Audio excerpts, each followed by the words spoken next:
को आगे बढ़ाते हैं। अतुल प्रधान समाजवादी पार्टी के प्रवक्ता और विधायक हैं और आज पंचायत में गए भी थे। शुक्रिया अतुल प्रधान जी हमारे साथ जुड़ने के लिए। अरेस्टिंग क्यों नहीं हो रही है, आपको कारण क्या लगता है? नमस्कार। देखिए, जब सरकार तानाशाही पर आती है, सरकार अपनी चीजों को जबरदस्ती कराना चाहती है तो ये चीज चलती है। आप इससे पहले कि एक घटना देखिए जब किसानों के ऊपर डबल आवाज आ रही है, सॉरी, हाँ मैं ठीक करा रहा हूँ, आप बोलते रहें। जब किसानों के ऊपर गाड़ी चढ़ा दी गई जी, किसानों के ऊपर जब गाड़ी चढ़ा दी गई, लोगों को रोन दिया गया, तो देश की सरकार कितनी निरंकुश थी, कितनी निष्क्रिय थी। लोग मर गए, अस्पतालों में पड़े थे, लेकिन दूसरी तरफ तानाशाही चल रही थी। वो तो कोर्ट ने संज्ञान लिया, वो लोग जेल गए, गृह मंत्री जी का बेटा जेल गया। अभी इस वाले मुद्दे पर, इस वाले विषय पर, हाँ आप बोले, मैं सुन रहा हूं। इस विषय पर ऐसी स्थिति आन पड़ी है कि आप सोच, इस वाले विषय पर ऐसी स्थिति आन पड़ी है कि एक तरफ देश के सबसे बड़े लोकतंत्र में जब प्रधानमंत्री जी सदन का उद्घाटन कर रहे थे, संसद का उद्घाटन कर रहे थे, उस समय पुलिस कुचल रही थी, लोकतंत्र को दबा रही थी, और किस तरीके से बेटियों के सिर पर पैर रखे गए पूरे देश ने देखा है। पूरा देश व्यथित है इस चीज से। ये बात इस चीज की नहीं है जो जात की और धर्म की बना दी जाती है। ये पूरी की पूरी पार्टी, पूरी की पूरी सरकार लोगों को पहले धर्म में बांटती है, फिर जाति में बांटती है, और फिर गरीब और अमीर में बांटती है। तो क्या शोरम की पंचायत से आप तय करोगे कि किसको गिरफ्तार किया जाए, किसको छोड़ दिया जाए? क्या डिमांड हो? क्या पंचायत तय करेगी? पुलिस जांच कर रही है, जांच करने दीजिए। क्या आपको पुलिस पर भरोसा नहीं है? अच्छा आप बताइए, ऐसा कभी होता है किसी बेटी ने कहा हो कि इस तरीके से हमारे साथ गलत हुआ है, और धरना देने के 7 दिन बाद, सुप्रीम कोर्ट के संज्ञान लेने के बाद एफआईआर दर्ज हुई, और जब पोस्को में एफआईआर दर्ज हुई है तो क्या गिरफ्तारी अन्य मामलों में नहीं होती? आप किसी जगह पता कर लीजिए, अगर किसी पर एफआईआर बलात्कार की होती है, अगर किसी पर पोस्को एक्ट लगता है तो 100 के 100% उसकी गिरफ्तारी होती है और जांच बाद में होती है। किसी को भी अगर हिंदुस्तान में अगर इस तरह से कर दिया जाएगा तो आप बताइए, फिर तो अपराधी जेल जाएंगे। तो ब्रजभूषण तो रोज कह रहे हैं कि अगर मैं दोषी हूं तो मुझे फांसी चढ़ा दो, लेकिन पंचायतों से के जरिए मुझे फांसी नहीं दी जा सकती। वो तो रोज ललकारते हैं, डेली। नहीं, वो बात ब्रजभूषण शरण सिंह जी की नहीं है, बात है देश के प्रधानमंत्री और गृह मंत्री की। वो जो 2 लोग गुजरात से चलकर इस देश पर तानाशाही थोपने आए हैं, उनके मन के मुताबिक अगर कुछ होता है तो वो ठीक है, अगर वो नहीं चाहते तो नहीं होता। उनको अगर इस चीज की जिद लग गई है तो वो लोग सोचे बैठे हैं कि पहले हम पूरी अपनी बात पूरी करेंगे, लेकिन देश का नौजवान, देश का पहलवान, देश का किसान अब इस समय जागरूक है। जिस तरह पहले किसानों ने धरना आंदोलन, तो क्या जो पंचायत तय कर देगी, खाप लोग इकट्ठे होकर तय कर देंगे देश में, वो होगा? नहीं, ऐसा नहीं है। खाप पंचायत में मैं खुद गया था, मैंने एक व्यक्ति की बात सुनी। उनका कहना यह था कि लगभग 40 दिन धरना चला।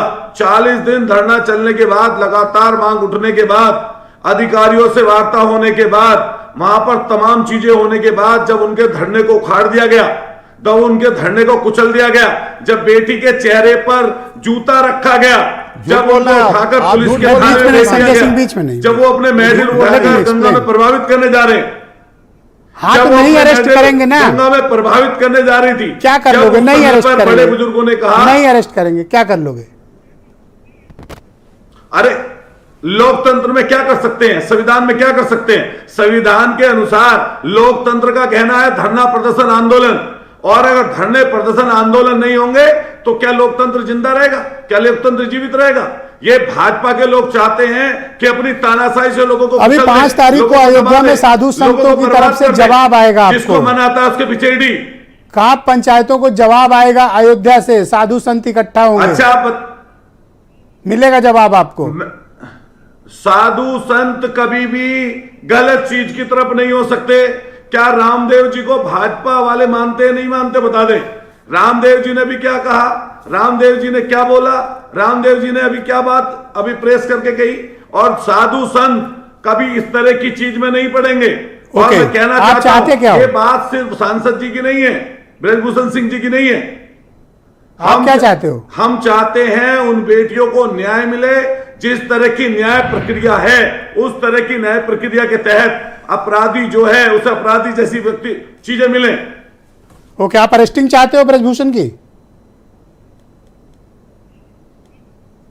देखिए, आप अरेस्टिंग की बात कर रहे हैं, मैं अरेस्टिंग से फालतू कहना चाहता हूं।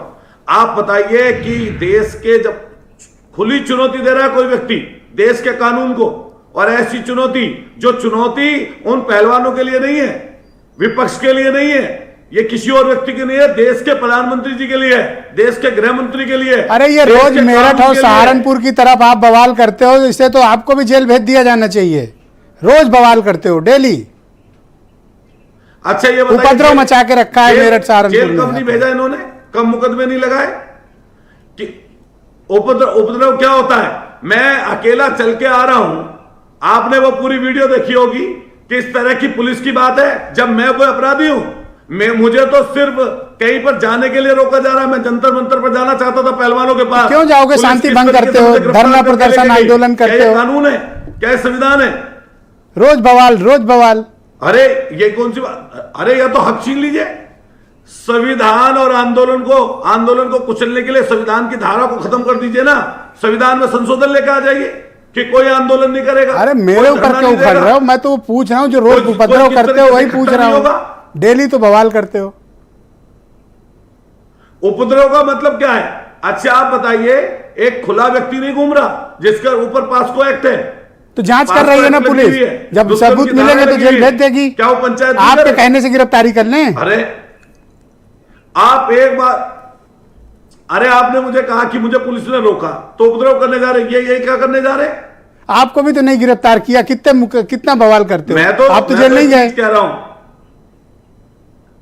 अरे मैं कह रहा हूं गिरफ्तार कर लेते तो कर लेते। मैं तो गिरफ्तार अगर ये करना चाहते इस तरीके से आंदोलन रोकने के लिए गिरफ्तार करना चाहती है। हमारे साथ जुड़े रहिएगा सुरेंद्र राजपूत, कांग्रेस के प्रवक्ता। धन्यवाद अतुल प्रधान जी। सीबीआई की जांच कराने करा ले, एनआई की जांच कराने करा ले। अरे क्यों इतना उबल रहे हो? आराम से प्रधान जी, क्यों गुस्सा हो रहे हो? आराम से बात करेंगे ना हम लोग।